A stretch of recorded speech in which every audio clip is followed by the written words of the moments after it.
Okay, the recording has started. Um, Thank you all for coming. Uh, None of you are new except for Ryan. um, but uh, this will be different, and I guess any new people that we might have join in the future, we'll have them watch this. Um, I wanted to do a overview of the class really quickly. Um, Crap, and I'm realizing that in all of that I did not get my notes. Give me 2 seconds. Okay, here we go. All right, yeah. So uh, goals for the class. Um, we're gonna go chapter by chapter. We've done this before with Genesis and Mark. You can find those recordings on the Discord in under recommended, or actually, if you click Kyle's Bible Study, um, you'll see a link to Genesis. That's where the Genesis playlist is, and Mark. That's where you'll see the Mark playlist. Um, I have a few more recordings from Mark at the tail end of Mark that I still need to put up. And if you look at the Genesis list, you'll see that it starts at Genesis 22. And that is why we are doing this, because whenever I originally did the Bible study a few years ago, I wasn't recording it at the beginning. And so we didn't start recording until Genesis 22. So that's why the plan is for this Bible study to just go up through Genesis 21. And then that will be the first part of that playlist eventually. Um, I also have a thing for recommended books. The ones that are on there right now, there's three books on there. The first one is um, The Language of Creation. That is Matthew Pajot's book on symbolism. I'll probably be referencing that a lot as we go throughout Genesis, especially the early parts of Genesis, because that stuff comes up a lot. Uh, and then also at the beginning here, we'll be discussing the other two books are In the Quest of the Historical Adam. That is William Lane Craig's recent book. And the other one is The Genealogical Adam and Eve, which is Joshua Swamidas's book. I put the books there, but to be honest, I have not read either one of them, and that's because I have just watched enough videos of William Lane Craig and Joshua Swamidas talking about them. So I've gotten the gist of both of their views, and I think that they're good to know and discuss. And so you can do that too. Recommended videos. So those are kind of all those book recommendations are all kind of pertaining towards Genesis. Um, but the video list is some of them are, some of them are not. I put Jordan Peterson's super long lecture series on Genesis. That's a good one to go through. You got your Bible Project videos on Genesis. Um, and then we'll probably at least watch the very beginning of this one guy, Carlos T. Uh, that's what I think Ryan has up. Um, I don't remember if I ever played any of his videos during the last Bible study. Uh, Correct me if I'm wrong on that. Um, but his stuff is he just um, plays them in the original language and then has subtitles for it. So that's a really good resource to use. The other resource that we'll be using a lot, and that I always talk about, is the Step Bible. You guys can't see this right now because I can't show you my screen, but I'm on the Step Bible website. There's also a Step Bible app, which I think, Ryan, you're probably the only one at the moment that doesn't know about that.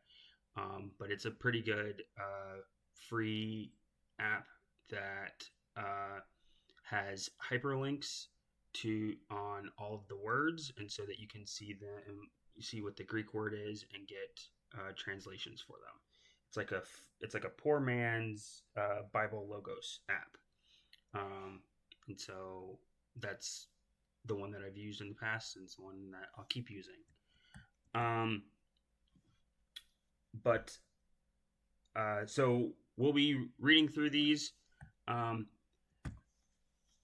my general goal is to do a chapter in one like a chapter every night.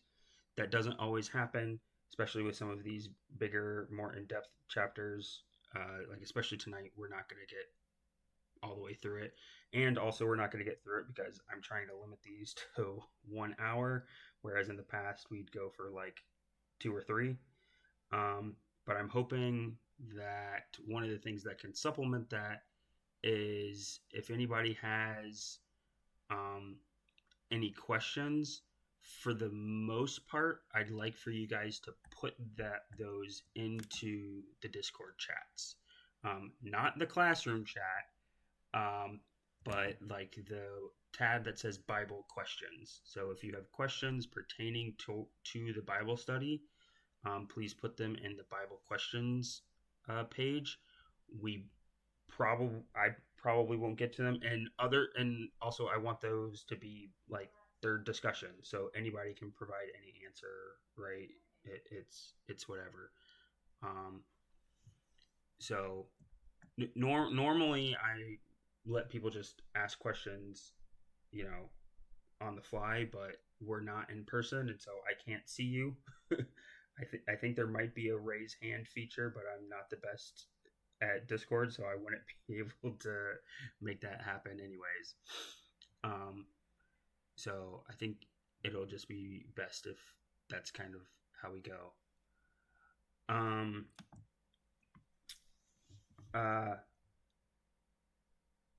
The purpose of this is not just to do like expository preaching. That's really not my goal. My goal is pretty much always to present varying views, and the goal is to remove ignorance of interpretations and criticisms. I'm used to teaching teenagers.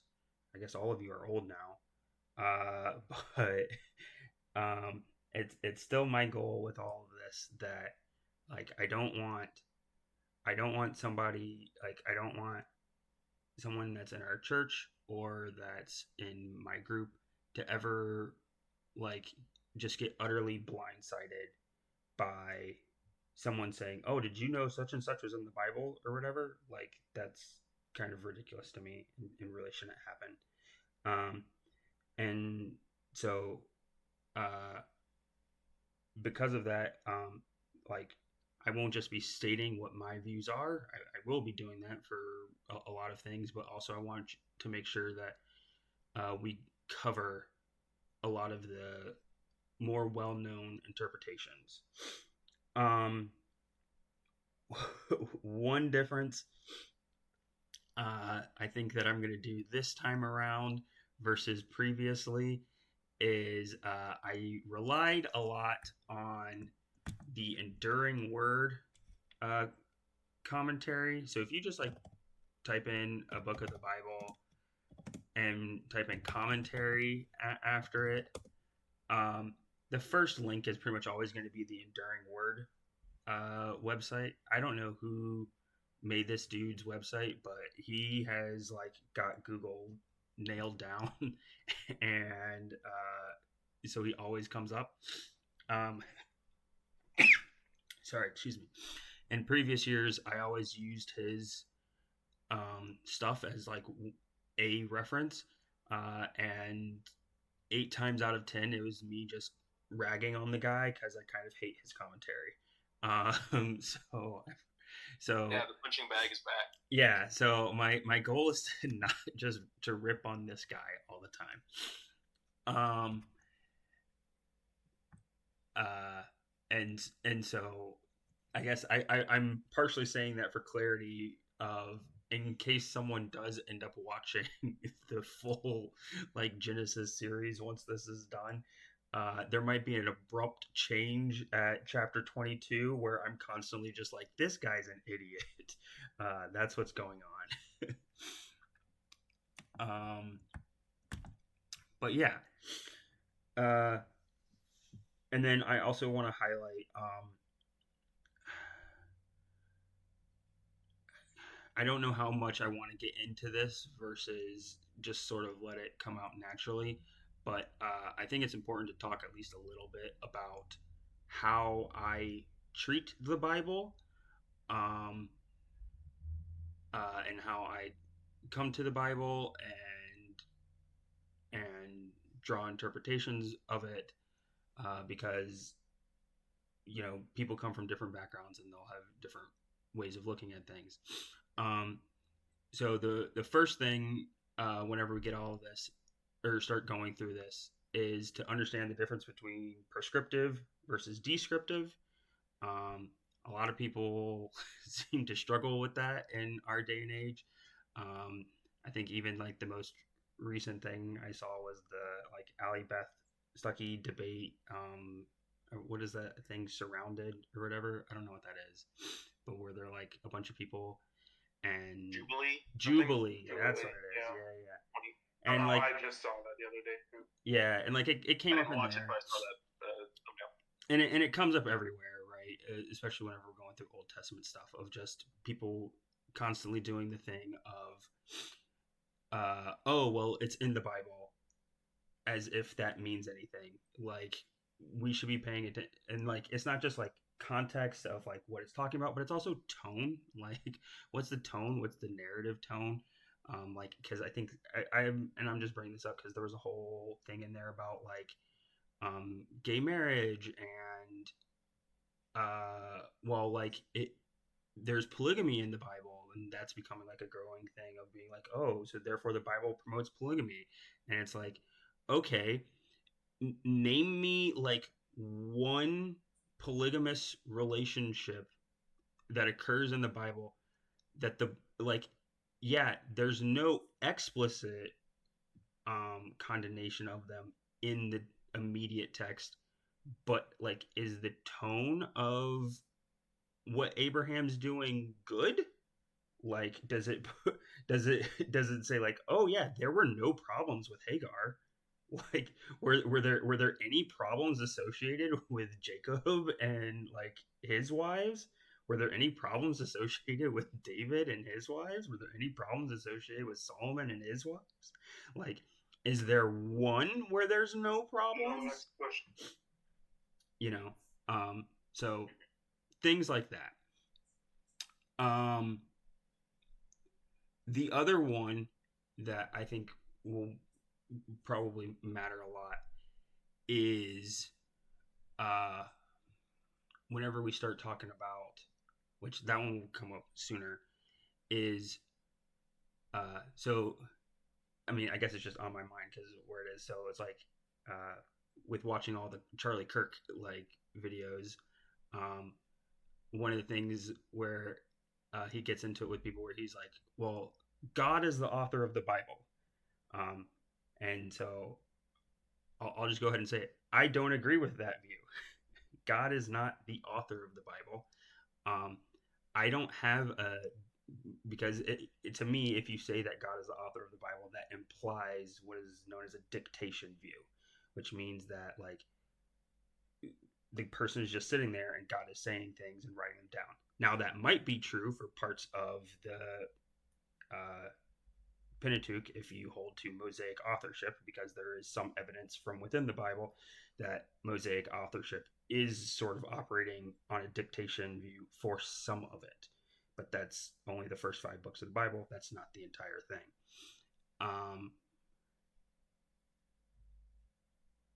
I don't have a good name for what I refer to as my view, but I usually refer to my view as God as editor. I think that rather than thinking of God as the author of the Bible, it's much better to think of God as the editor of the Bible. And the way that God is the editor of the Bible, like a modern editor of a newspaper, he'll say, hey, I want you to go write about this. And the person will go and do that. And maybe along the way, God is kind of working with them to be like, include this, don't include that, blah, blah, blah, blah, blah. And at the end of the day, if he does that and he inspires somebody to write something, if he turns out to not like what they do, he'll cut it from the Bible. And I think that that's actually kind of important whenever you start talking about things like the book of Enoch and like all of these other texts that it's like, okay, are these inspired works? Are they not inspired works? Are they a part of the cultural background? How much stock should we put in them? And I think it's like, okay, well, we should put some stock in them, but we should also put stock into the fact of they were cut. And to me, acknowledging that matters. Uh, so that's there. Let's move into actual Genesis a little bit. Before we go into this, I just kind of want to highlight the different views that we'll be talking about. I want to make sure that we cover the various. I think this is like a proper term for referring to them as concordism views. So if you hear about concordism is it's basically trying to harmonize the Bible with science, and there are a multitude of ways to do this. The most common ones being young Earth creationism and old Earth creationism. Obviously, we'll get into that, talking about that a little bit on these first couple of chapters. As we get into the later chapters, we won't talk about them as much. We'll also talk a little bit about John Walton's functional creation. I really should have put his book in the recommended book thing. And then symbolic views, and then JEDP stuff, which is the documentary hypothesis stuff. Which, if you don't know what that is basically very liberal academic view that the Bible is written by a bunch of different authors. I generally don't like the JEDP view. I talked about that a lot whenever I did this Bible study previously, but that was because I didn't have a job and could spend all day on Bible Logos reading JEDP views and then explaining why they were dumb. I don't have that luxury anymore, so that probably won't come up as often as it did last time. But yeah, so that's basically what it is. I never worked out a way to actually play the audio.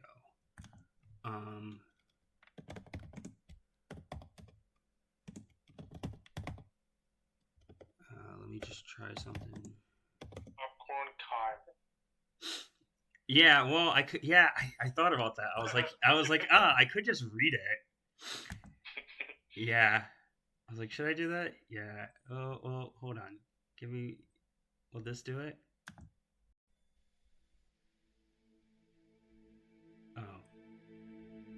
Oh my gosh, there's music. We're not doing that. Okay, I'm just gonna read it. And also, it took away the words. So we'll do this. Okay. The creation of the world. In the beginning, God created the heavens and the earth.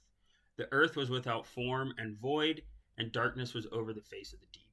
And the Spirit of God was hovering over the face of the waters. And God said, "Let there be light." And there was light. And God saw that the light was good. And God separated the light from the darkness. God called the light day, and the darkness he called night. And there was evening, and there was morning, the first day.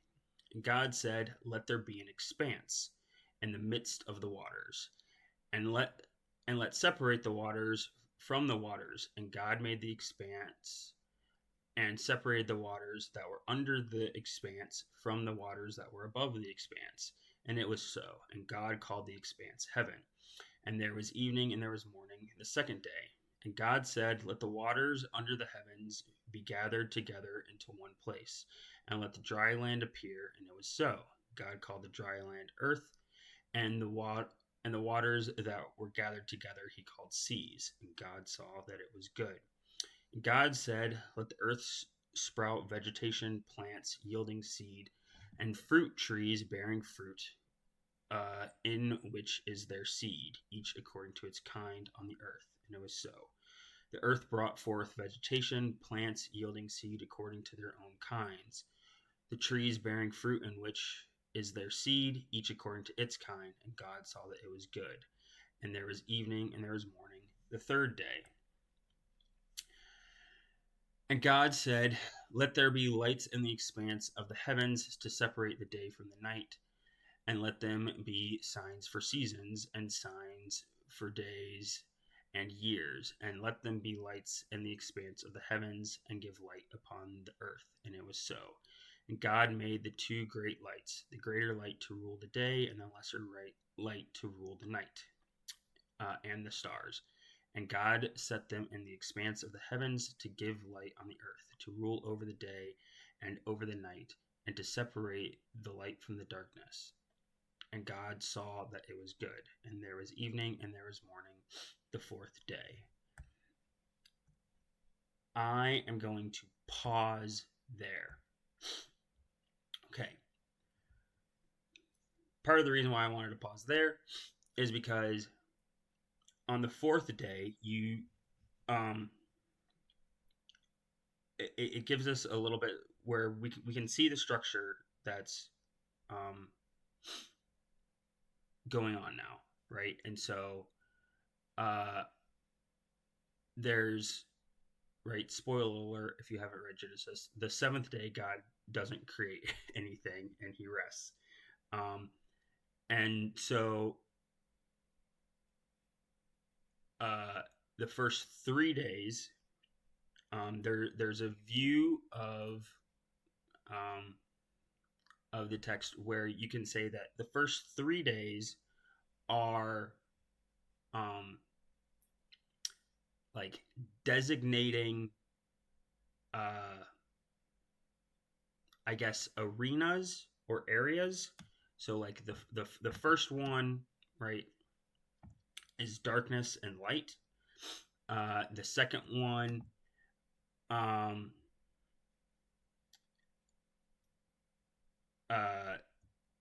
the second one is heaven. And man, I really should have got the chart for this. The third one is earth and seas, right?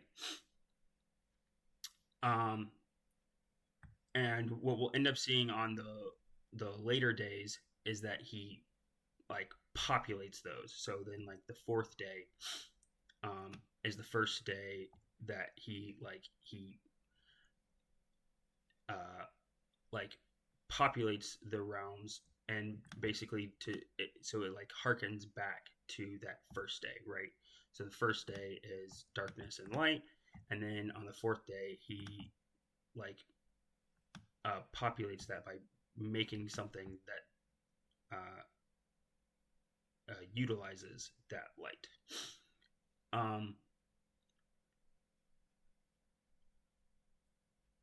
The reason why I'm talking about this is because this comes up a lot in John Walton's view of functional creation.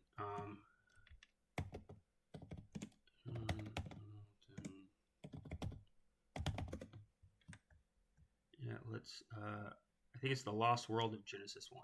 That's his book. There you go. So if you want to look it up.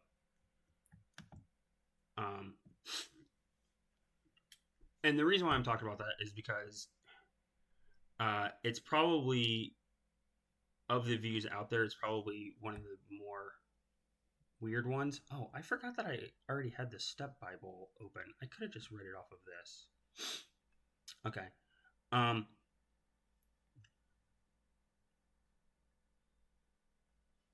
in the functional view that John Walton puts forward. Well, let me back up for a second.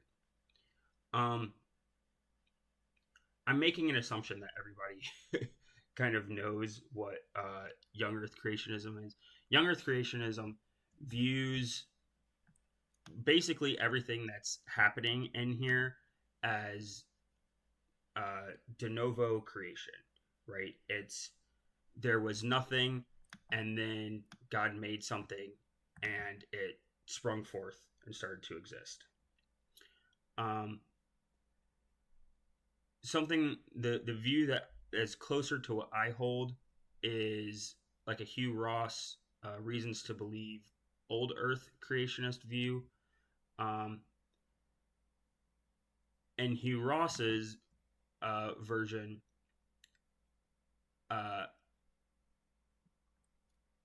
God is still making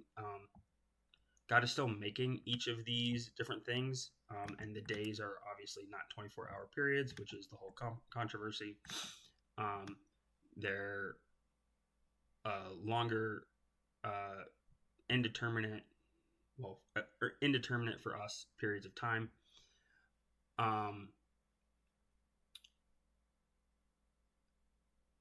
And man, I blanked.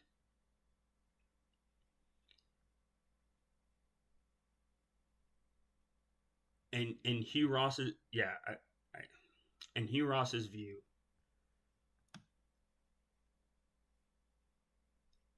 each step of this creation is not de novo. It's not just like coming up. And part of what he's doing there is he's basing it off of, and the Spirit of God was hovering above the face of the waters.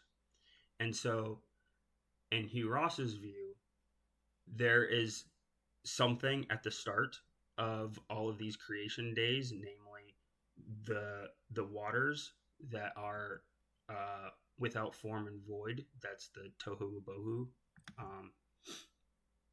That was going to be the only reason why I played that audio, but I can just say it.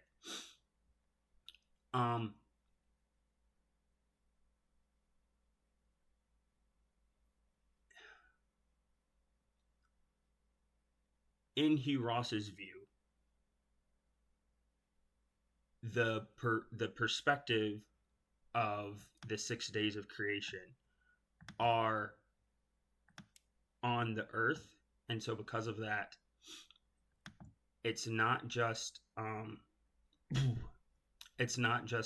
like all light was being made. It's that light is being allowed to come through on the earth, right? And so whenever he says, "Let there be light," and there was light, in Hugh Ross's view, that you can watch. I should have posted it. You can watch views where he goes into it in more details, but he thinks that the Earth was basically a water planet that had a cloudy, opaque atmosphere, and whenever God says, "Let there be light," he basically makes that opaqueness more clear, right? And to actually like allow darkness through, or not darkness through, to allow the light through rather than blocking everything.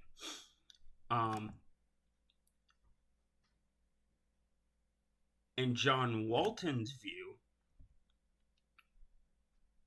John Walton takes the word created, which is bara,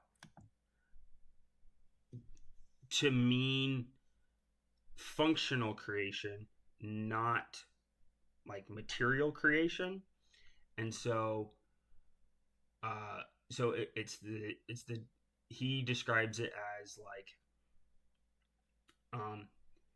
let's say you have a building and it has furniture and a bunch of stuff in it, but it's locked. That building, because it's locked, isn't quote unquote technically anything. But once you open it and you say, okay, this is now a coffee shop, and I'm going to use it to make coffee, you have now created a coffee shop. Um, and so, in John Walton's view, all of these things are already there. It's just on the different days, God is uh, giving these different things functions. And for him, part of the reason why it took me a long time to get there, geez, but why I stopped on that fourth day thing is that's supposed to be kind of an example of how that functional creation works. Like the light was already there and the suns were already there, but he thinks that what God's doing is he basically gives all of these different material things, he gives them roles.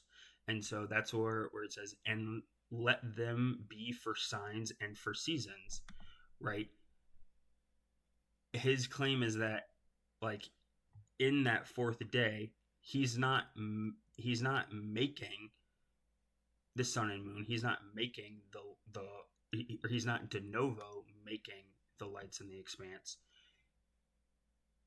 They're already there. He's just giving them roles to serve as kind of like, I don't know, the functionaries that bring light to the planet, if that makes sense.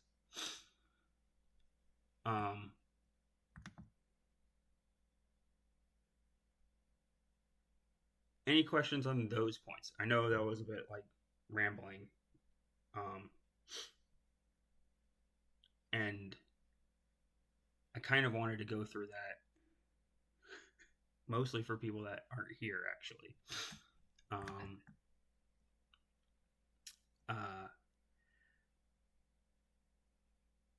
Because I think, yeah, I was like,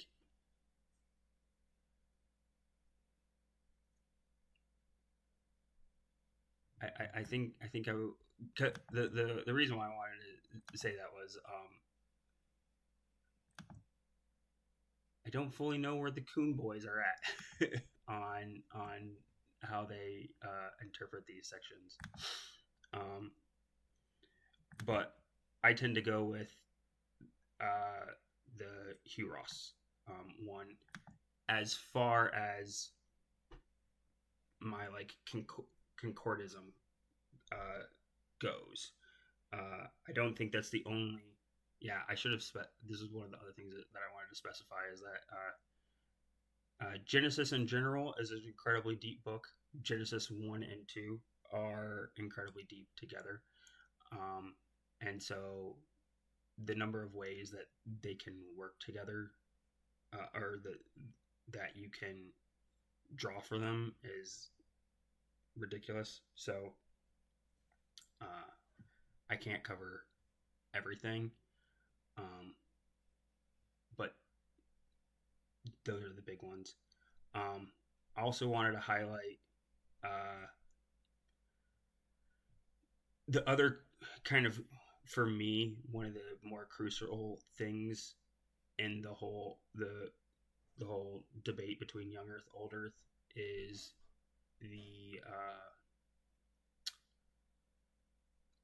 whether or not the days are long periods of time or if they are 24 hours. And that's sort of the other reason why I wanted to stop here, is because to me, everybody, like, it's pretty common actually for people to point out the whole if the lights are made on the first day, and the sun isn't made until the fourth day, where's the light coming from on the first day, right? Like that's a super common thing. If you hold to young Earth creationism, you're kind of forced into the weird thing where you say that, like, well, the light is coming from God, I guess, and it's one of those things where pretty much no matter what you do for that view, you're gonna have to like eisegete something. You're gonna have to insert something into the text that's not really there. But my issue with it is I'm perfectly fine with saying that the light comes from God, um, because God already is a character in the story. He's floating above the face of the waters. I'm okay with him like being physically in the creation space and reality, to some degree. My issue is actually with the fact that the whole thing of how determining hours works is based off of like Earth's rotation in relation to the sun. And to me, that's actually the more important uh, reason why you need the sun. Is not necessarily that it comes from the light, but that uh, the sun serves as a sign for things. And one of the things that it serves as a sign for is our timekeeping. And so, like, if it's if it serves in that function as timekeeping, it can't, to me, I'm like, it can't be serving in that timekeeping function on the first day. uh to me, that's actually a bigger problem. And so the the whole phrase of there was evening and there was morning, um uh to me just means that there's a beginning and an end to the day. It doesn't mean that it is a exactly 24-hour period of time. Um, and a lot of times, whenever you hear young Earth creationists, they'll say, "Oh, well, because it has a number, like it says the first day, that definitely means that it is a 24-hour period." But to me, that just is like a made up rule. I don't see why that would be like I like to me that's never been convincing. Um, which is actually something that I a long time ago uh, argued with Patrick about at the church, um, and so um, that's kind of that covered. Um, any questions or anything that anyone wants to talk about in the first 4 days? Are we going to talk about possible other views that don't involve bringing a Western scientific background and trying to force it into a text that didn't share the same knowledge of science and didn't share the same cosmology and didn't share the same interest in really worrying about like all the intricacies of how everything's knit together? I mean, so because I think all of those views are just a colossal exercise in missing the point and not realizing that this book was written by a very different culture at a very different time with different ways of viewing the world that are completely foreign to a Western person. And I just think it misses the point. I mean, in the very beginning, it talks about setting a dome and separating the waters above the waters. Like they thought that there was a dome and that there was water actually above the water because when it rains, that water has to come from somewhere. So it had to come from the ocean that was above the dome. That's like, how do you put that into a modern scientific viewpoint? Like, you just can't, because we know that that's not the way that it is. So my view is that when they're talking about this, and when you're looking at Genesis, it's not appropriate to compare it to a textbook or a scientific book. It's more appropriate to compare it to the other creation narratives that were in existence at the time to see, because I think the point is, who is God? Who are we? How do we relate to God? How do we relate to the earth and each other? And how are we supposed to exist? And the creation narratives do that. Yes. And if you're in a different society, you have a different creation narrative, one that's much more violent, one that probably has war, blood, trickery, raping women, stuff like that. And that impacts how you live and exist in the world. So like, I get why modern people try to do this, because it's hard to divorce your headcanon or your walk around knowledge or what you know, and encounter this and like, oh man, how do I like make this work?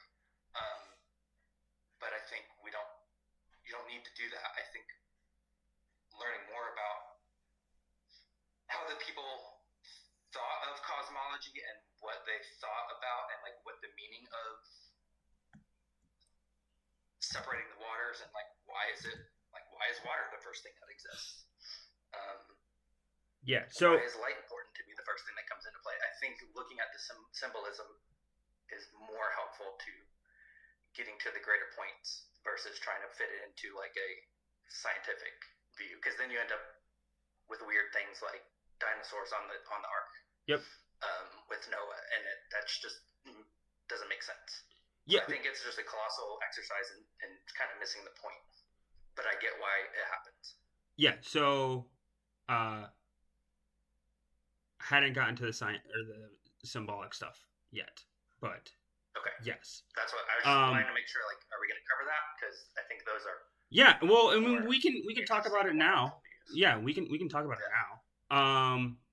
Because like I said, this is a little bit messier than what I've had in the past, because I don't have as much time to do all this stuff.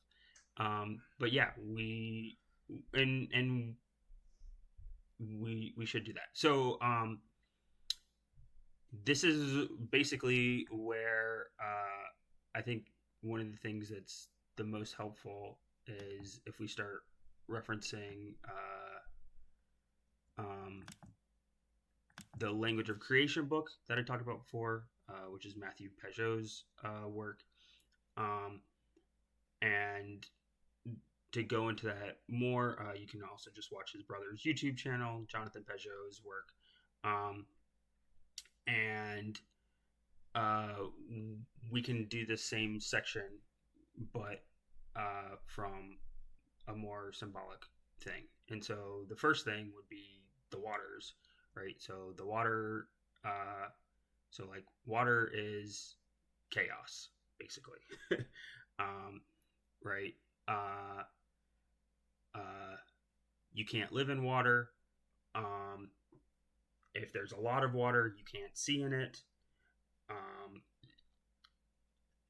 Water hides things, both valuable and dangerous. And yes, water comes from the sky, but water also goes down below, and water also needs to be in you and comes out of you. And so water is transient, I guess, and in a similar way to breath, right? And breath in Hebrew is spirit, right? Is pneuma. And so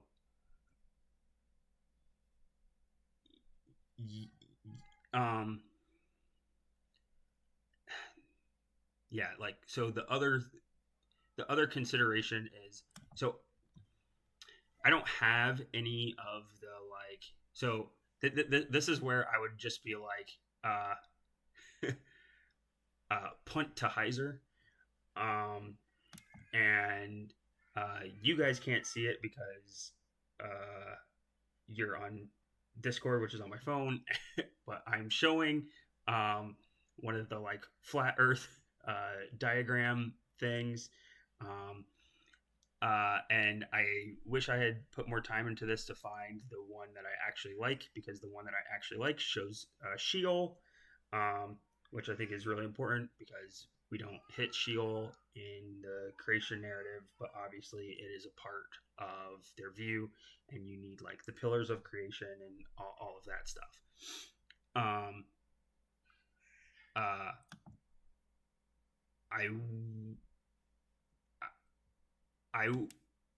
The only thing that I will push back on a little bit, Ryan, is that I think having a concordance view only slightly misses the point. I don't think it massively misses the point. And the reason for that is because of what I talked about earlier, which is that I take a God as editor view. And what I mean by that is, I don't think that the writer of Genesis, Moses, or whoever he is, was trying to make a scientific document. I don't believe that Genesis 1 or 2 or 3 are meant to be scientific documents, and I don't believe that they are meant to exhaustively explain the material creation of all of these things. But I do think that in between the lines or in the gist of things, you do get closer to what actually happened with the creation of the world than you do with, exactly like what you mentioned, the other accounts in the surrounding um, cultures. I'm trying to remember what the word is, but like you basically referenced it. It's like Kratos Krieg or something. Um, Whatever. If I was still in seminary school, I'd remember what the word was. But it basically means like a divine war, right? And you're exactly right that the thing, so, and whenever I say punt to Heiser, what I'm talking about is he has a lot of stuff on the polemical nature of Genesis 1 and how a lot of it is a call out to the other surrounding um, cultures, and basically saying your view of creation is incorrect. This is how it went, and the thing that's supposed to be noted is exactly what you said, that God is just speaking, and it's all coming from there uh, without I was gonna say without labor, but it's not without labor because he rests. So, there is some amount of labor that's going on, but it's not tiring, right? It's not. It doesn't wear him out, right? And it's not difficult.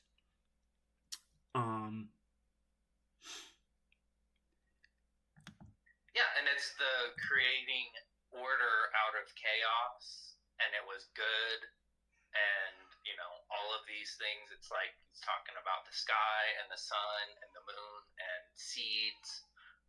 We stopped at when he's talking about fish and birds and stuff like that, but it's good. So it's like it's not violent. It's not.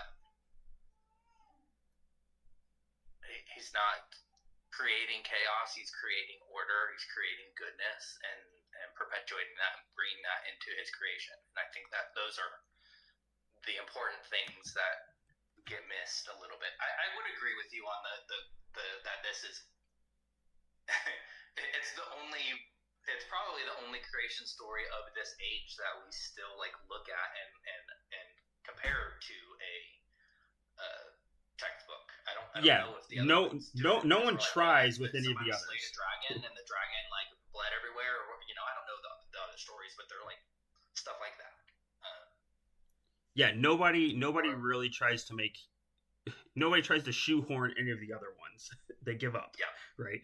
And part of that is because you can even go with just the right. Even though, if you have an Old an Old Earth view, and you think that the bulk of this story is not like a series of de novo creations, that first sentence, in the beginning God created the heavens and the earth, that is right. And pretty much nobody's getting around that one, right?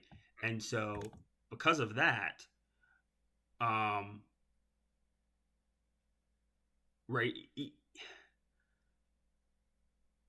like that verse alone in the early 19th century would have been right. That's the whole thing with like Einstein, right? Is that um uh before a lot of the analysis for like the Big Bang, everybody went with um some kind of eternal universe model, right? And famously, even Einstein had like an eternal universe model, and really, it was kind of just the Christians because of their fundamentalist clinging to an old textbook that they were kind of right, and that no, actually, the universe has a finite past, which that's what verse 1 says is in the beginning there is a beginning. There's not a cycle of creation. There's not a uh, uh, there's not reincarnation. There's not um, um, Ragnarok. There's not recycling of the old world into the new world. There's a beginning, and God makes everything. Um, so that's sort of what I mean, um, and so part of part of my like in defense of concordism is that um, like there are different ways that we should, I think, look at the text. The primary one is um, how would like an original audience have seen it and read it and understood it, but also like is there something in there that like could be signaling something else that the original audience may have missed?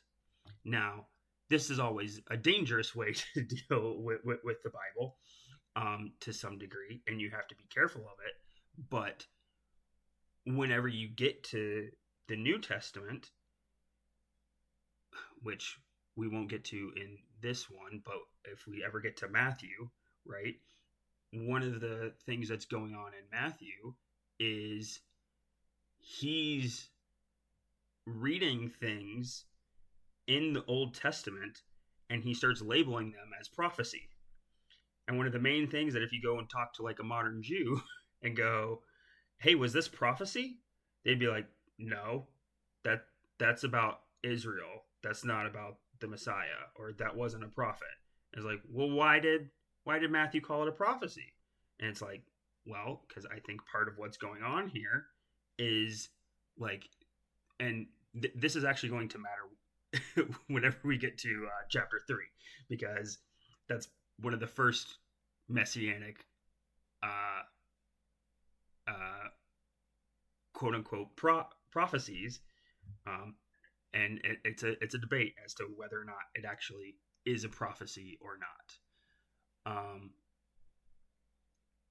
But we're at 9 o'clock,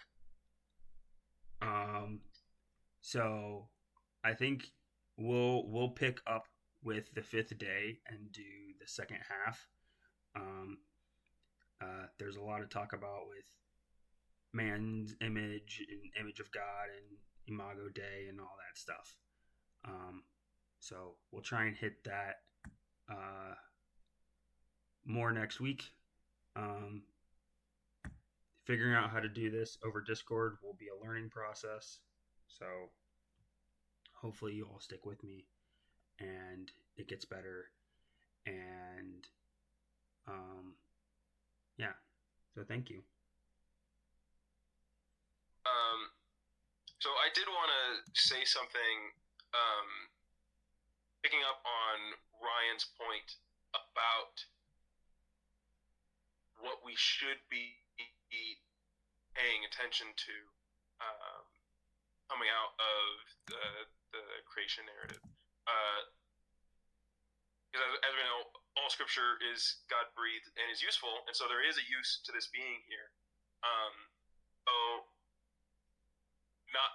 it's not necessarily that we digest it or try to make it into scientific understandings or modern cultural standards, and potentially, like, we have an understanding that there is a cultural significance into it at the time that it was written, and stuff that we're missing, even from that. Yeah, there's something that's there's something else that's I think on a broad strokes level that we can read into this this account of creation, that I think the removal of would be detrimental. So one is that, of course, God creates everything. That's a primary aspect of it, and it really can't be lost. And interpretations that mix and muddy waters on that need to be kind of scrutinized, the level of that.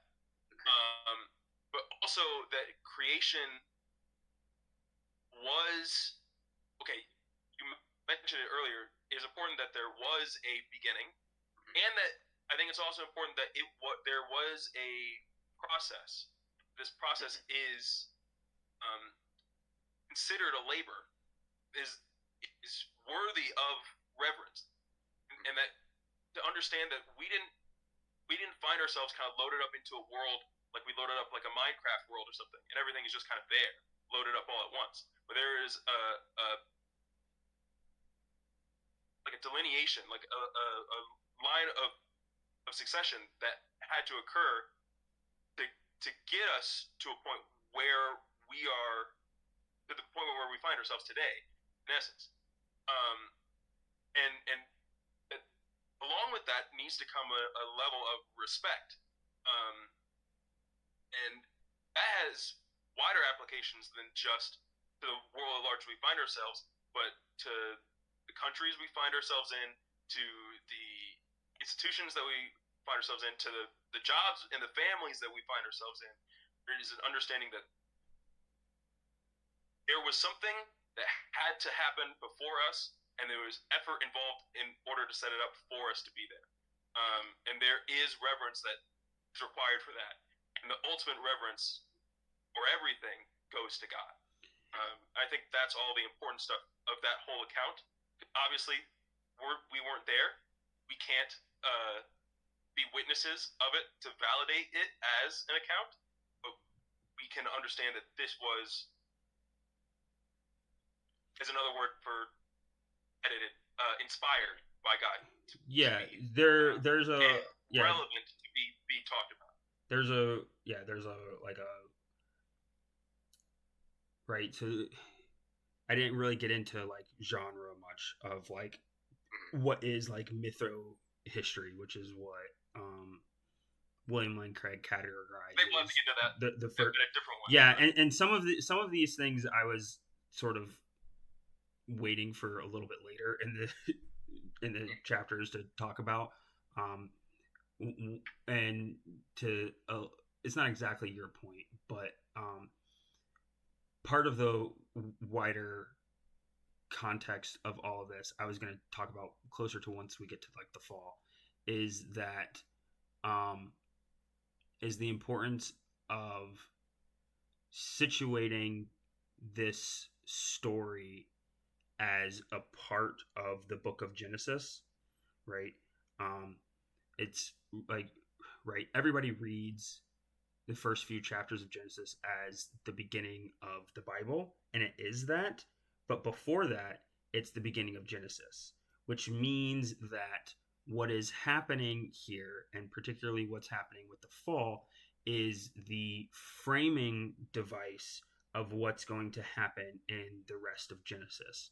And we won't get to that in this series. I mean, these stories replay even beyond Genesis. I mean, the echoes of So creation narrative and the garden and the fall, they're all over the place. Even beyond Genesis. Well, but what I wanted to say is that like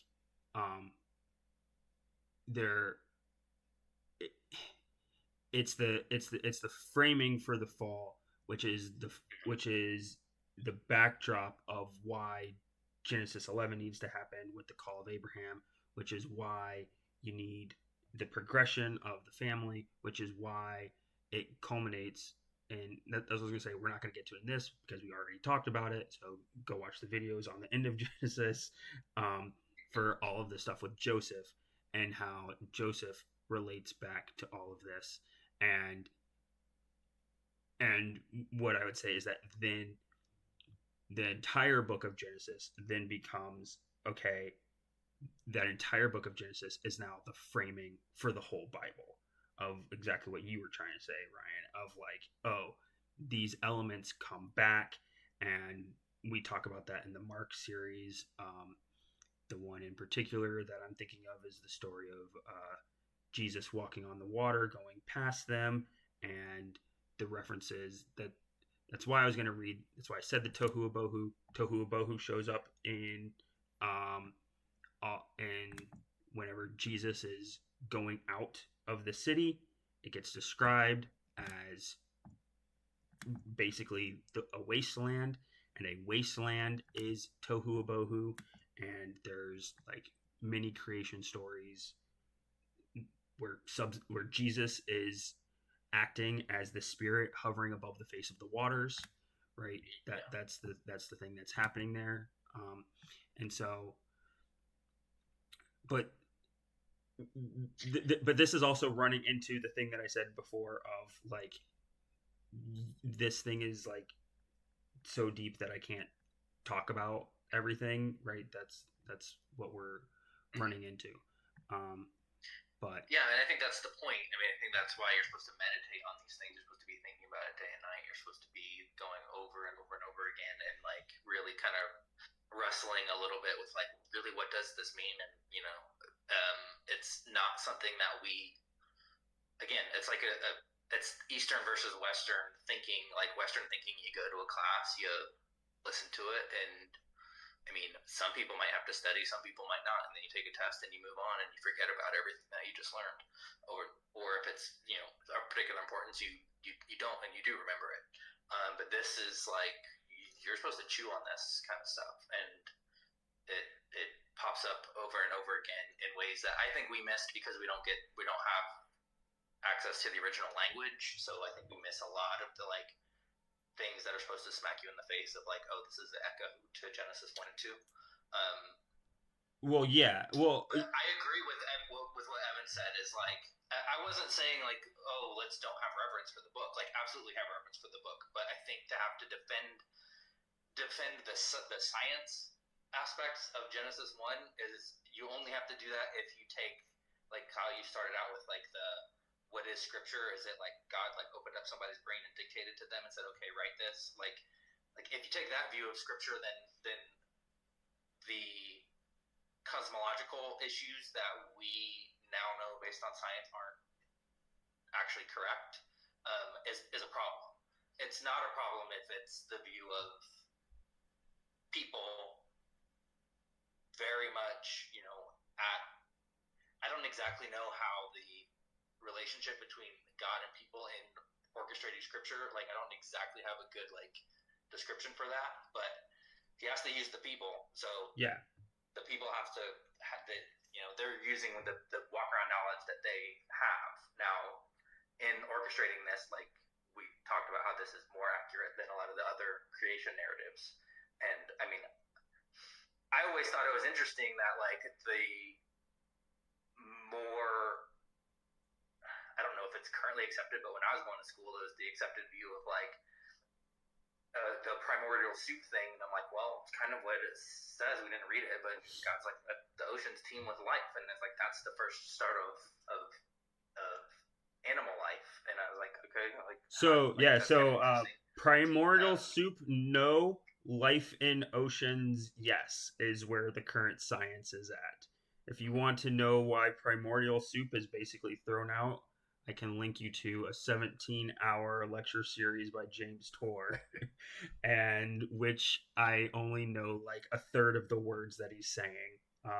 But basically, his whole thing is primordial soup is utter garbage, and is not how it came about. But that life probably started in the oceans, yes. People are there. Now, the thing that people are not there on is that birds are there before land animals, right? And so, oh, well, there, we found a thing that's wrong. And so toss out the whole thing, right? And One, my other point that I was going to make is we are, people that we have a certain scientific view of the world currently. If you go back 500 years, it was a very different view. That was the height of scientific knowledge. And another 500 years, it was a very different view. And if you go forward 500 years, assuming, the world is still kicking the way that it has been, it's going to be a very different view. Yes. So things that, science says are true or correct or, just accepted as true might not be 500, 1,000, 1,500, 2,000 years from now. So that's one of the other things is like, I don't know that you need to defend the scientific aspects of it because, like, so the opinion that it's more about the nature of God and his character and his power and his thoughtfulness and his care for his creation and his care for the people that he ultimately, it's all leading to people being put in the garden. And so I always just kind of view it as those being the more important things. But I understand why people go to the scientific thing. I just don't want to be like hitched to a particular science blending with scripture view. No, and precisely the reason why I'm explaining the various views is to say exactly that I'm trying to make the argument that we shouldn't be hitched to a particular view, right? That's the thing that I'm trying to break, because I still think that is, and I mean, at least various studies have shown that is still one of the major, like, things that's stopping people, right? Is I want to make sure that everybody that takes this class understands where people have a hindrance from it. And people do have a hindrance with understanding what is this first chapter saying about the world, and how does it map on to what I understand about science, even though what I understand about science comes from an education system that still teaches the primordial soup model, right? And so, like, we do have to, like, I think we do have to be aware of it, even if we, like, even if you particularly don't hold to a specific, like, concordism view, you don't hold to any of them. I think it's still important that we can say, hey, if you are going to do this, here's at least some of your options. And even just by showing that there are options means that you can also figure out your own option, right? And in my opinion, by doing that, by just the process of allowing people to have different options about this, the thing that I hope it draws us to is closer to what Evan was talking about, in that, oh, okay, there's a variety of views on these things that we don't really understand. So whenever we get to this stuff that the Bible is actually trying to teach us, right, and is actually trying to get us to understand about, like, the relationship between humans and God, then we'll be able to say, hey, this is the part that, like, there's less wiggle room. This is the part where you kind of need to be like, oh yeah, Jesus is God. Oh yeah, Jesus is the exclusive savior, right? And then we can get to something that's more like a mere Christianity, where we can be ecumenical with people and be like, okay, we'll let you all into the camp, and we'll not have a bunch of religious wars, because we're not differing on all of these other things, and instead we're agreeing that we can have, like, people can have these other views, but we are agreeing on the core, like the core stuff. And yeah, the core thing, the big core thing is God made it in this chapter, right? Which we got. But yeah, so I'm gonna end it there. At least the recording.